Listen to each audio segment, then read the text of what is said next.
Hello everyone, इस video में discuss करेंगे critical discourse analysis CDA। CDA बहुत ही इम्पोर्टेंट टॉपिक है, दैट्स वाई मैं इसके ऊपर एक और वीडियो बना रहा हूँ।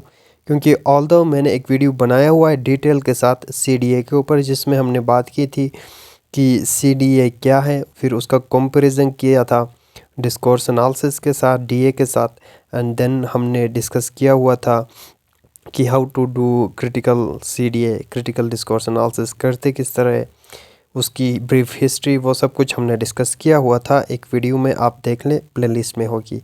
आज की इस वीडियो में एक और मज़ीद डिस्कशन करेंगे CDA के ऊपर मोर डिटेल में। प्रिंसिपल्स को भी हम देखेंगे, जो चीज़ें मिसिंग थी वो इस वीडियो में मैं कवर अप कर लूँगा, क्योंकि ये बहुत ही इंपॉर्टेंट टॉपिक है CDA, दैट्स वाई मैं इसके ऊपर एक और वीडियो बना रहा हूँ। Let's begin. Critical discourse analysis जो है, ये इट्स अ काइंड ऑफ सब ब्रांच ऑफ डिस्कोर्स एनालिसिस। ठीक है, डिस्कोर्स एनालिसिस ब्रॉडर है, ये उसके अंडर में आता है critical discourse analysis CDA। Basically CDA क्या करता है, ये एक्सप्लोर करता है, स्टडी करता है connection between the use of language, फिर उसके सोशल और पॉलिटिकल कॉन्टेक्स्ट की, किस कॉन्टेक्स्ट में वो डिस्कोर्स प्रोड्यूस हुई है। एक चीज़ ये डिफरेंशिएट हमारे पास आ गई कि डिस्कोर्स में हम जो है किसी भी डिस्कोर्स को हम पढ़ते हैं बियॉन्ड सेंटेंस, जबकि CDA में हम फोकस करते हैं किसी भी डिस्कोर्स का, उसको सोशल और पॉलिटिकल कॉन्टेक्स्ट और पावर रिलेशंस को हम एक्सप्लोर करते हैं CDA में। फिर जो है other issues, it deals with the issues of gender, ethnicity, cultural differences, ideology and identity. ये इश्यूज जो डिस्कोर्स के अंदर मौजूद है, उनको जो है ये हिडन आइडियोलॉजी से उनको एक्सप्लोर करता है CDA, और हमें बताता है कि उनको किस तरह टेक्स्ट के अंदर, डिस्कोर्स के अंदर कंस्ट्रक्ट होते हैं या रिफ्लेक्ट होते हैं।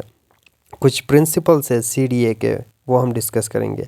पहला प्रिंसिपल ये कहता है कि सोशल और पॉलिटिकल इश्यूज जो है वो कंस्ट्रक्ट होते हैं और रिफ्लेक्ट होते हैं किसी भी डिस्कोर्स में। दूसरा ये कहता है कि पावर रिलेशंस आर नेगोशिएटेड, यानी represented, negotiated and perform through discourse. Power को एक्सरसाइज किया जाता है डिस्कोर्स के थ्रू। एंड देन थर्ड में बताता है कि डिस्कोर्स रिफ्लेक्ट भी करता है, रिप्रोड्यूस भी करता है आपके सोशल रिलेशंस को। और फिर आइडियोलॉजीज़ जो है, हिडन आइडियोलॉजीज़ आपके डिस्कोर्स में है, they are produce and reflected in the use of discourse. फिर क्रिटिकल डिस्कोर्स एनालिसिस करते किस तरह है कि क्रिटिकल डिस्कोर्स एनालिसिस के अंदर जो है सिर्फ डिस्क्रिप्शन ऑफ टेक्स्ट या कॉन्टेक्स्ट नहीं होता, बल्कि एक्सप्लेनेशन भी होती है, एनालिसिस भी होती है, इंटरप्रिटेशंस भी होती है कि why and how discourse work.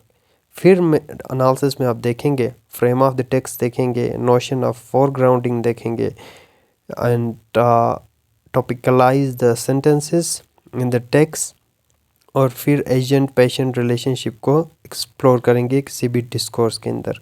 फिर डिफरेंट जॉनरास होते हैं CDA में, डिस्कोर्स में, और उनको हम जो है एक्सप्लोर करते हैं उसके अंदर CDA के थ्रू।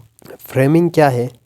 फ्रेमिंग जो है वो काइंड ऑफ वो मेथड है, मेथडोलॉजी है, जिसके थ्रू आप एग्जामिन करते हो डिफरेंट वेज को, in which the content of a text is frame.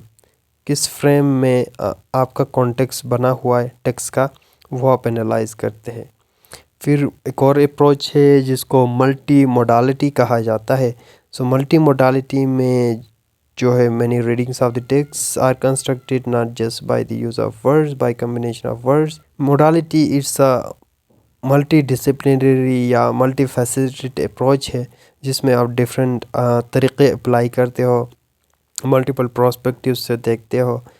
For example, अगर आप देखें पिक्चर्स, फिल्म या दूसरे वीडियो, इमेजेस, साउंड्स, ये सारी चीज़ें एनालाइज करते हुए मल्टी मॉडल के थ्रू। फिर discourse is your identity. Discourse आपके आइडेंटिटी को रिप्रेजेंट करता है। इन आइडेंटिटीज़ को, हिडन आइडेंटिटीज़ को एक्सप्लोर किया जाता है CDA के थ्रू कि इश्यूज़ किस तरह आइडेंटिटी कंस्ट्रक्ट होता है इन द यूज़ ऑफ डिस्कोर्स। फिर CDA और WWW का रिलेशन देखेंगे कि किस तरह ग्लोबलाइजेशन से, एडवांस इन टेक्नोलॉजी से आपके डिस्कोर्स के ऊपर इम्पेक्ट पड़ा है। मैनी वर्क्स ऑफ CDA जो है टेक्स्ट को यूज़ करते हैं इंटरनेट से WWW के through and there are some problems in using the materials from world wide. और वो प्रॉब्लम्स क्या है? सोर्स से कि ऑथेंटिसिटी नहीं होती सोर्स की, अथॉरिटी का इशू भी आ जाता है, ऑथर का, और मनी मोर इश्यूज आ जाते हैं।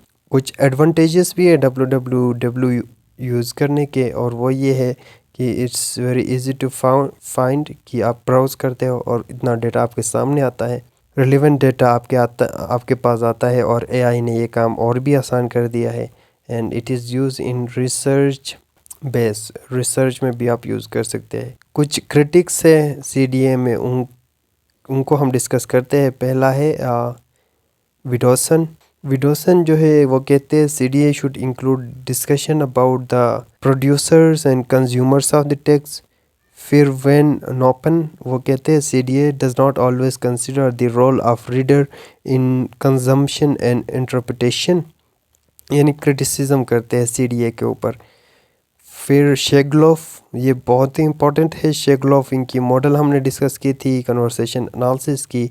वो कहते हैं CDA does not provide detail and systematic analysis of the text. फिर टोलन कहते हैं analyst should be more critical, analyst को क्रिटिकल होना चाहिए and demanding of the tools of analysis. फिर कैमरॉन कहते हैं a weakness in CDA is it's reliance on just the analyst interpretation. CDA की ये वीकनेस है कि ये सिर्फ ओनली रिलाई करता है एनालिस्ट के इंटरप्रिटेशन ऑफ द टेक्स्ट के ऊपर। फिर कुछ सजेशन दिए गए हैं क्रिटिकल सीडीए को बेहतर करने के लिए, जिनमें बेनवेल कहते हैं उसने यूज़ किया टेक्सचुअल कल्चरल अप्रोच को। फिर मार्टिन और फेयरक्लफ यूज़ करते हैं एसएफएल, सिस्टमिक फंक्शनल लिंग्विस्टिक, और ये जो अलग थ्योरी भी है एसएफएल की, हैलिडे की थ्योरी, वो भी हम डिस्कस करेंगे। मॉर्टनर यूज़ करते हैं corpus approach as a way of increasing the quality. फिर मैकेना वो एक्सपेंड करते हैं सीडीए को by drawing on work such as schema theory देते हैं in language cognition. Van Dijk का सोशो कॉग्निटिव अप्रोच भी है। फिर थ्रेड गोल्ड सजेस्ट करते हैं the issue of performativity. So ये था कुछ मज़ीद सीडीए के ऊपर। Thank you for watching this video.